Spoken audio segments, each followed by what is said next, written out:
Du möchtest ein World Café organisieren und moderieren.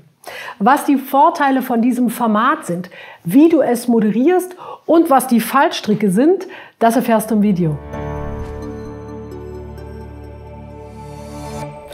Hallo, herzlich willkommen hier in meinem Kanal. Ich bin Nicole Krieger, ich bin Moderatorin, Auftrittsexpertin und ich leite die Moderatorenschule Baden-Württemberg in Karlsruhe. Kaffee gibt es natürlich auch bei einem World Café, aber das ist bei weitem nicht das Wichtigste. Denn dieses Format ist ganz hervorragend geeignet, um Menschen miteinander ins Gespräch zu bringen, um auf neue Ideen zu kommen und Antworten auf Fragen zu bekommen, über die im Alltag in einer Organisation nicht immer so offen diskutiert wird oder eben nicht so kreativ diskutiert wird. Was ist eigentlich ein World Café? Ein World Café ist ein interaktives Diskussionsformat in einer Veranstaltung. Also das ist nicht die Veranstaltung. Es kann sein, dass ein World Café der einzige Programmpunkt in einer Veranstaltung ist, aber an sich ist es ein Format im Format. Ich habe das schon ganz oft moderiert, dass ich Führungskräftekonferenzen oder Vertriebstagungen moderiert habe und innerhalb dieser Tagung war dann ein Programmpunkt dieses Diskussionsformat, wo die Teilnehmenden miteinander ins Gespräch gekommen sind.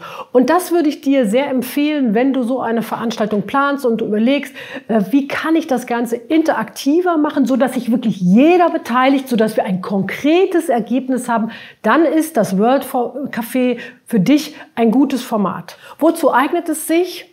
Naja, du kennst die klassische Situation in Unternehmen und Organisationen. Viele Menschen arbeiten zusammen, aber die sehen sich gar nicht. Manchmal sind sie an unterschiedlichen Standorten, manchmal sind sie in einem Gebäude weit verstreut oder die Hälfte arbeitet im Homeoffice, die andere Hälfte ist da. Um diese Menschen zusammenzubringen und ins Gespräch miteinander zu bringen, um die Beziehung zwischen deinen Mitarbeitenden zu stärken, eignet sich ein World Café ganz hervorragend. Und es eignet sich auch dafür, Menschen zu hören, die sonst sehr leise sind. Gerade in Meetings kennst du das, es melden sich immer dieselben Personen zu Wort, es sind immer dieselben laut. Die Introvertierten, die Leisen, die kommen oft nicht zu Wort und die haben manchmal die besten Ideen.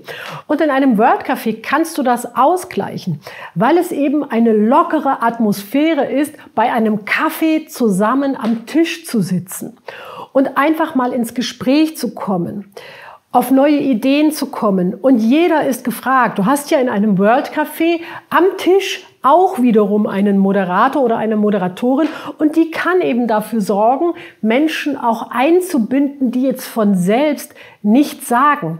Über diese Methode, und das ist der große Vorteil, kommst du locker ins Gespräch, du kommst auf kreative Ideen, du kannst ganz konkrete Themen benennen, zu denen du Antworten haben willst.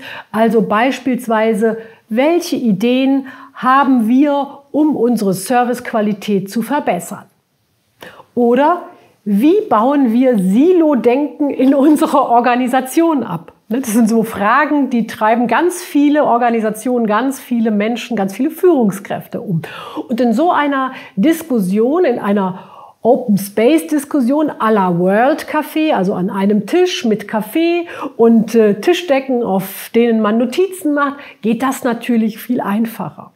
Und es gibt noch einen zweiten Aspekt, einen zweiten sehr, sehr großen Vorteil von einem World Café. Im Kern geht es beim World Café um Beziehungsaufbau. Denn es ist schon was anderes, wenn ich mir in die Augen schauen kann, als wenn ich nur eine Teams-Nachricht schreibe oder am Telefon miteinander spreche. Und so hat die Organisation neben der Problemlösung immer auch langfristig etwas davon.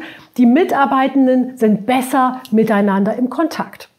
Damit das aber funktioniert, muss so ein World Café sehr, sehr gut geplant sein. Es muss sauber vorbereitet sein und vor allem musst du es professionell moderieren.